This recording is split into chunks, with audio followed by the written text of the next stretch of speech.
Hello my dear student, welcome to all. आज हम इस लेक्चर में पीएमआर स्पेक्ट्रोस्कोपी के एग्जाम्पल के बारे में पढ़ेंगे। So let's start. नेक्स्ट हम बात करते हैं बेंजल्डिहाइड की। बेंजल्डिहाइड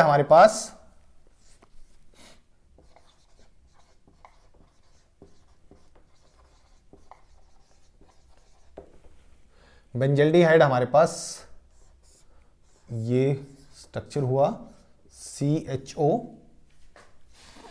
अब देखिए डी शील्डिंग ज्यादा होगी, ऑक्सीजन था, एनाइसोट्रोपिक इफेक्ट, इसको मैं एक्सपेंड करके लिखता हूं कि H, ठीक है। प्रॉपर ओरिएंटेशन ये नहीं होगी, प्रॉपर ओरिएंटेशन ये रहेगी, ये इसको इस तरह लिखते हैं, ठीक है। आइसोट्रोपिक इफेक्ट भी हुआ, ऑक्सीजन इलेक्ट्रॉन विड्राइंग भी हुआ। जो यहां के अगर जो मैं इसको सिमेट्रिकल पहले ड्रॉ करूं, मैं यहां पर एक सिंपल फॉर्म में लिखता हूं इसको कि ऐसे था मेरे पास CHO, ऐसे था। यहां पर अगेन टोलिन की तरह एक मिरर इमेज बन जाएगी। ये दोनों अपने सेम सिग्नल देंगे, ये दोनों अपने सेम सिग्नल देंगे, बाकी बचा ये अपना अलग सिग्नल देगा। तो number of signal again toluene वाले ही पैटर्न इसमें फॉलो हो रहा है। तो नंबर ऑफ सिग्नल हुए हमारे पास 1, 2, 3 और ये 4। नंबर ऑफ सिग्नल हमारे पास निकल के आ रहे हैं 4 सिग्नल हमारे पास निकल के आ रहे हैं। तो शेप ऑफ द सिग्नल की बात करते हैं हम, CH की बात करते हैं, एल्डिहाइड की CHO की बात करते हैं। साथ में कोई प्रोटॉन नहीं है, क्वाटरनरी कार्बन हुआ ये, जहां पर मैंने सर्कल किया। तो क्वाटरनरी कार्बन की वजह से ये सिंगलेट हुआ। सिंगलेट की वैल्यू आपको पता ही है। देन एल्डिहाइड हुआ, एल्डिहाइड की बात हमने की कि 9.7 तक हमारे पास आता है, डेल्टा में आता है, और 1 हाइड्रोजन की वजह से हुआ। तो फर्स्ट हमारे पास एल्डिहाइड वाला एक्सप्लेन हो गया। फिर हम ऑर्थो टू एल्डिहाइड वाले एक्सप्लेन करते हैं। अब ऑक्सीजन इलेक्ट्रॉन विड्राइंग ग्रुप रखता है, ऑक्सीजन विड्रा करेगा अपनी तरफ इलेक्ट्रॉन, और डीशील्ड होगी ये 2 सबसे ज्यादा। तो इन दोनों की जो ऑर्थो वाले होंगे, मैं इसकी बात करता हूं CH, इसको 1 2 3, अब 1 2 3 4 5 6 ऐसे कर सकते हो, या CH ortho to aldehyde group. मैं यहां पर CH एंड C6, अगर जो यहां पर हम हाइड्रोजन लगा दे तो CH2 बन जाएगा। हमने कार्बन पे मेंशन किया है। शेप क्या होगी, शेप पैटर्न वही रहेगा ये सिमेट्रिकल पैटर्न ये ऐसे रहेगा। तो इसके साथ में एक ही प्रोटॉन था, इसके साथ में भी एक ही प्रोटॉन है। यहां पर प्रोटॉन नहीं है, कार्बन नंबर 1 क्वाटरनरी कार्बन है, कोई हाइड्रोजन नहीं है, सिर्फ एक ही प्रोटॉन है। 1+1 डबलेट की आपको शेप पता है। देन फिर नेक्स्ट हमारे पास बात आती है, डबलेट हो गया, यहां पर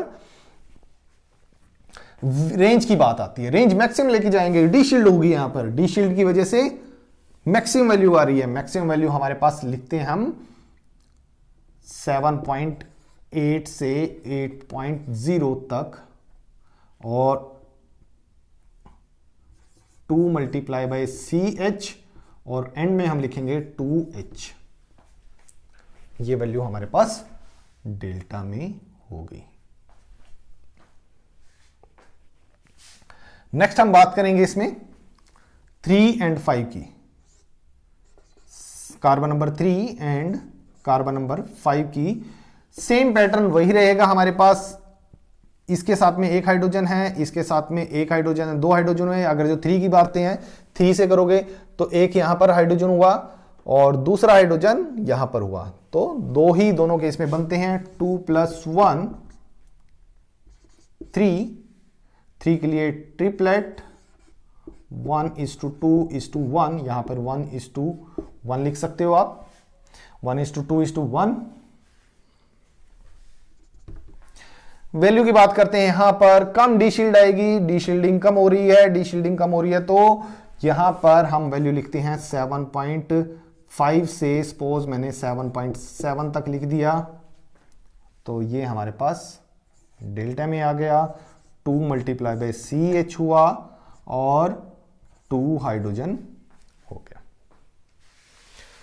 कार्बन नंबर 4 की बात करते हैं। Carbon number 4 again 1 hydrogen, 2 hydrogen था, 2 + 1, 2 कैसे थे, एक कार्बन नंबर 5 वाला था, एक कार्बन नंबर 3 वाला था, तो 3 हो गए, ट्रिपलेट हो गया, 1:2:1 हो गया। यहां पर सबसे कम इफेक्ट पड़ेगा, तो सबसे कम वैल्यू इसकी रहेगी, तो ज्यादा मार्जिन हम रखेंगे नहीं, 7.3 to 7.4 तक हमने वैल्यू रखी है डेल्टा, और 2 × CH, सॉरी एक ही H रहेगा, यहां पर 2 H नहीं रहेंगे, एक ही हाइड्रोजन है, तो एंड में हम लिखेंगे 1 हाइड्रोजन। टोटल हमारे पास हाइड्रोजन आप यहां से भी काउंट कर सकते हो, 1 2 3 4 5 6, टोटल इसमें 6 हाइड्रोजन होंगे, 1 2 3 4 5 और एक 6 हाइड्रोजन होंगे। यहीं से हम एक नया एग्जांपल लिखते हैं, यहीं इसी में ही पैटर्न कुछ ज्यादा चेंज नहीं करना पड़ेगा हमको। 11 एग्जांपल हम लिखते हैं। अगर जो मैं यहां पर CH3 लगा देता हूं तो डिफरेंस क्या होगा, कुछ भी नहीं, जो एल्डिहाइड वाली पीक थी वो गायब हो जाएगी और यहां पर रहेगी सिंगलेट पीक। शुरू से स्टार्ट कर लेते हैं। नंबर ऑफ सिग्नल हमारे पास 4 थे, 4 रहेंगे, बाकी सब पैटर्न सेम रहेगा। बेंजीन वाला पैटर्न हमको लिखने की जरूरत नहीं है, बेंजीन वाला पैटर्न ऑलमोस्ट इक्वल रहेगा, क्योंकि डबल बॉन्ड O था, जितनी डीशिल्डिंग बेंजल्डिहाइड के केस में थी उतनी ही यहां पर रहेगी एसिटोफिनोन के केस में, उतनी ही यहां पर रहेगी एसिटोफिनोन के केस में। अब एसिटोफिनोन की हम बात कर रहे हैं CH3 की। CH3 का सिंगलेट आएगा, तो वही बात होगी कार्बोनिल के साथ, अगर जो CH3 हुआ या बेंजीन के ऊपर CH3 हुआ तो उसकी वैल्यू फिक्स रहेगी 2.5 तक, तो 2.5 वैल्यू यहां पर होगी। सो यहां पर मेरे नेक्स्ट एग्जांपल भी हो जाता है एसिटोफिनोन वाला।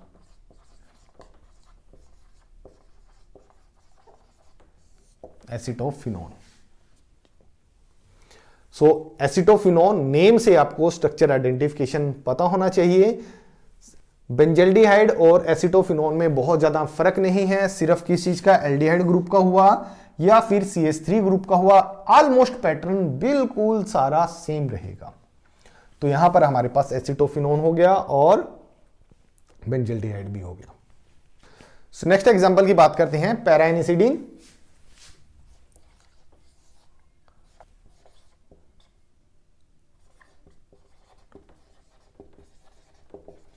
पैराएनिसिडीन, पैराएनिसिडीन का हमारे पास स्ट्रक्चर क्या होगा, बेंजीन, एक तरफ होगा OCH3 और दूसरी तरफ होगा NH2। तो सबसे पहले हम बात करते हैं नंबर ऑफ सिग्नल की। नंबर ऑफ सिग्नल में हमारे पास ये मिरर इमेज हो रही है यहां पर एक, अगर जो मैं इसको ऐसे ही ड्रॉ करूं, सो ये आपस में ये दोनों आपस में मिरर इमेज बनते हैं। सो मैं अब नंबर ऑफ सिग्नल की बात करता हूं। A सिग्नल यहां से आ रहा है, क्लियर कट मेरे को B सिग्नल यहां से दिख गया, और यहां से कितना, इन दोनों से एक सिग्नल दिखेगा, इन दोनों से एक सिग्नल दिखेगा, तो C मैंने इसको नाम दिया और D मैंने यहां पर लिख दिया। नंबर ऑफ सिग्नल 4 हो गया। अगर मैं कहना चाहूं कि क्या मेरे पास ये सिमेट्रिकल ऐसे बन जाएगा, नहीं, क्योंकि यहां पर CH3 है और यहां पर NH2 है, तो मेरे पास एक ही सिमेट्रिकल पैटर्न बनता है, प्लेन ऑफ द सिमेट्री मेरे पास एक ही बन जाएगी यहां पर। सो मैं इनको अलग अलग लिख सकता हूं, यहां पर भी आप D लिख दो और यहां पर भी C लिख सकते हैं। सो नंबर ऑफ सिग्नल हमारे पास हुए 4। सो हम बात करते हैं CH3 से। CH3 एक है, आइडेंटिफिकेशन की भी जरूरत नहीं है इसमें। CH3 साथ में कोई प्रोटॉन नहीं है, सिंगलेट रहेगा, सिंगलेट की एक ही वैल्यू रहेगी। शेप की बात करते हैं, शेप होगी हमारे पास, सिंगलेट होगी। अब वैल्यू की बात करते हैं, वैल्यू हमारे पास CH3 ऑक्सीजन के साथ था, तो इसको हम 3.6 डेल्टा की बात कर दी हमने, डेल्टा में वैल्यू लिखी है 3 हाइड्रोजन, तो यहां पर CH3 की वैल्यू कंप्लीट होगी। NH2 अगेन एक्सचेंजेबल प्रोटॉन है, इसकी वैल्यू फिक्स नहीं रहती। पोलर और नॉन पोलर सॉल्वेंट के केस में ये भी सिंगलेट रहेगा क्योंकि साथ में कोई प्रोटॉन नहीं है। ये क्वार्टनरी कार्बन हुआ, ये भी क्वार्टनरी कार्बन हुआ, तो सिंगलेट ही आएगी। सिंगलेट में यहां पर हम लिखते हैं 3 सपोज मैंने 3.2 लिख दिया या 3.3 लिख देते हैं, इसको 3.3 लिख दिया, सिंगलेट हो गई और 2 हाइड्रोजन हो गया। एक्सचेंजेबल प्रोटॉन है, ये वैल्यू कहीं भी आ सकती है, ज्यादा भी आ सकती है, 4 तक भी आ सकती है, 5 तक भी आ सकती है। बात आती है हमारे पास एरोमेटिक रीजन की। एरोमेटिक रीजन को कैसे आइडेंटिफाई करें भी, कौन सी वैल्यू कहां रहेगी। अब ध्यान रखना कि शील्डिंग हो रही है, डी शील्डिंग हो रही है। नाइट्रोजन के पास लोन पेयर ऑफ इलेक्ट्रॉन है, ऑक्सीजन के पास भी लोन पेयर ऑफ इलेक्ट्रॉन है। अब क्या होता है, ऑक्सीजन और नाइट्रोजन दोनों ही प्लस आर इफेक्ट रखते हैं, ये ऐसे जाएगा। अगर मैं ऑक्सीजन की साइड से बात करता हूं तो ऑक्सीजन के इलेक्ट्रॉन ऐसे जाएंगे और ये ऐसे, तो दोनों ही अपनी तरफ से प्लस आर इफेक्ट रखते हैं। किसका प्लस आर इफेक्ट ज्यादा रहेगा, वो वैल्यू शील्डिंग में ज्यादा आएगी, वो ज्यादा शील्डेड रहेगा, मींस वो वैल्यू शील्डेड रहेगी। अगर जो मोर, देखो मैं यहां पर लिखता हूं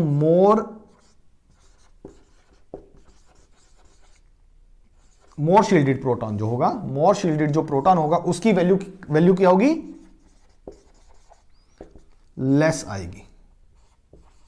डीशील्डिंग के साथ ये तो वैल्यू बढ़ती है, शील्डेड के साथ वैल्यू कम हो रही है। तो आइडेंटिफाई करते हैं किसका प्लस आर इफेक्ट ज्यादा रहेगा, कौन कितनी जल्दी से इलेक्ट्रॉन बेंजीन को दे देगा। जो कम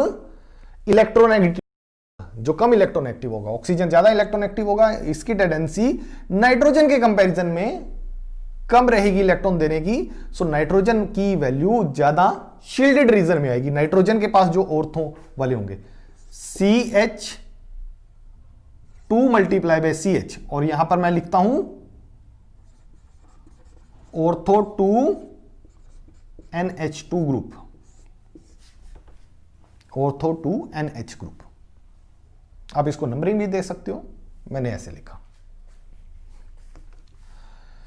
तो इसकी बात करते हैं, साथ में कितने प्रोटॉन था, शेप की बात करते हैं। इसके साथ में एक था, यहां पर भी एक था, तो 1:1 प्लस 1 2 के लिए डबलेट की शेप आपको पता है 1:1। वैल्यू हम बात कर रहे हैं ज्यादा डिशील्ड रहेगी, तो ये वैल्यू रहेगी हमारे पास 6.5 से 6.6 डेल्टा तक, ये इतनी डीशील्ड जाती है। और किसकी वजह से रहेगी, कितने हाइड्रोजन की वजह से रहेगी, 2 हाइड्रोजन की वजह से। आप यहां पे लिख भी सकते हो 2 मल्टीप्लाई बाय CH। नेक्स्ट हम बात करते हैं 2 मल्टीप्लाई बाय CH, और ये कौन से होंगे, ऑर्थो 2 OCH3 वाले। अगेन साथ में एक ही प्रोटॉन है, एक प्रोटॉन हुआ तो 1 + 1 2 के लिए सेम वही डबलेट की वैल्यू आप लिख सकते हो 1:1। ये वैल्यू से थोड़ी सी डीशील्डेड रीजन में आएगी, बहुत ज्यादा नहीं फर्क होगा, तो हम इसको लिखते हैं 6.7 to 6.8 डेल्टा। और ये कितने की हाइड्रोजन की वजह से होगी, ये भी 2 हाइड्रोजन की वजह से होगी, तो हम इसको लिखते हैं 2 मल्टीप्लाई बाय CH। तो दोबारा मैं एक्सप्लेन करता हूं, OCH3 था, OCH3 सिंगलेट वैल्यू होगी हमारे पास 3.6, NH2 एक्सचेंजेबल प्रोटॉन था, सिंगलेट वैल्यू होगी 3.3 पर 2 हाइड्रोजन की वजह से। अब बात आती है इनकी, कौन ज्यादा डीशील्ड रीजन में रहेगा, कौन ज्यादा शील्डेड रीजन में रहेगा। जिसका इलेक्ट्रॉन प्लस आर इफेक्ट ज्यादा होगा वो ज्यादा शील्डेड रीजन में रहेगा। नाइट्रोजन कम इलेक्ट्रॉन एक्टिव था, जल्दी से इलेक्ट्रॉन डोनेट कर देगा, ऑक्सीजन ज्यादा इलेक्ट्रॉन एक्टिव है एज कंपेयर टू नाइट्रोजन के। सो नाइट्रोजन वाले केस में वैल्यू ज्यादा डी शील्ड रीजन में जाएगी। डी शील्ड बहुत ज्यादा डी शील्ड नहीं कहेंगे हम, बट लिटिल बिट इससे डी शील्ड रहेगी। CH ऑर्थो वाला किसके साथ में, OCH3 के साथ वाला, उसकी भी वैल्यू बहुत ज्यादा नहीं चेंज होगी कि 6.7 टू 6.8 तक हमारे पास वैल्यू जाएगी। सेम वही हमारे पास 2 हाइड्रोजन रहेगा, 2 मल्टीप्लाई बाई CH रहेगा। सो यहां पर हमारे पास एक्सप्लेन हो गया पैरा NaCd। नेक्स्ट एग्जांपल की बात करते हैं हम, para nitrotoluene. Para nitrotoluene,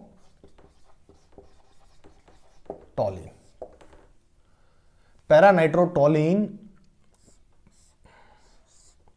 toluene बना लेते हैं, CH3 हो गया और पैरा पोजीशन पे नाइट्रो ग्रुप हो गया। तो ये हुआ हमारे पास पैरा नाइट्रोटोलिन। तो सबसे पहले हम नंबर ऑफ सिग्नल की बात करते हैं। नंबर ऑफ सिग्नल में हमारे पास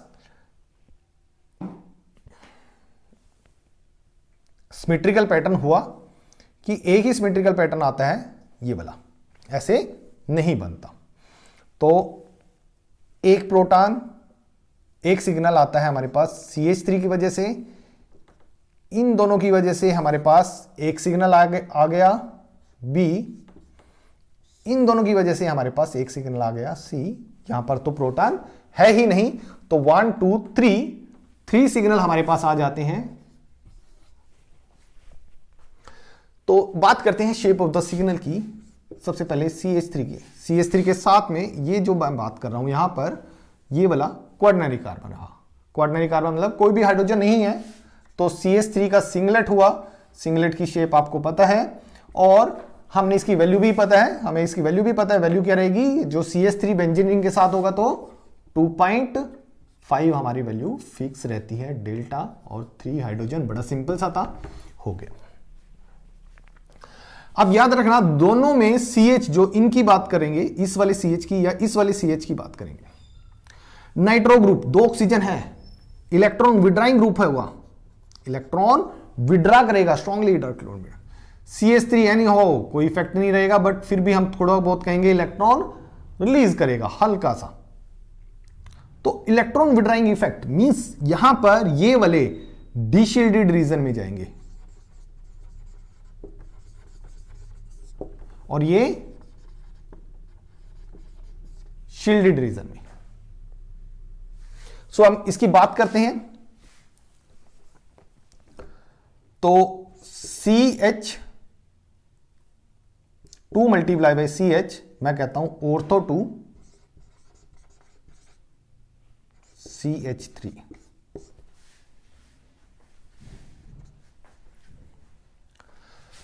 साथ में एक ही प्रोटॉन है, 1 + 1 2, डबलेट। डबलेट के लिए वैल्यू आपके पास पता है, 1:1 की वैल्यू रहेगी। फिर हम इसकी वैल्यू बात करते हैं। वैल्यू हमारे पास शील्डेड रीजन में रहेगी, तो हम इसकी बात करते हैं 7.02 7.2 डेल्टा, और 2 हाइड्रोजन कौन से थे, 2 मल्टीप्लाई बाय CH हमारे पास हो गया।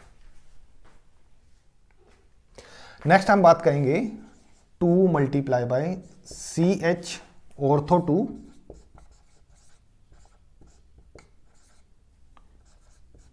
NO2।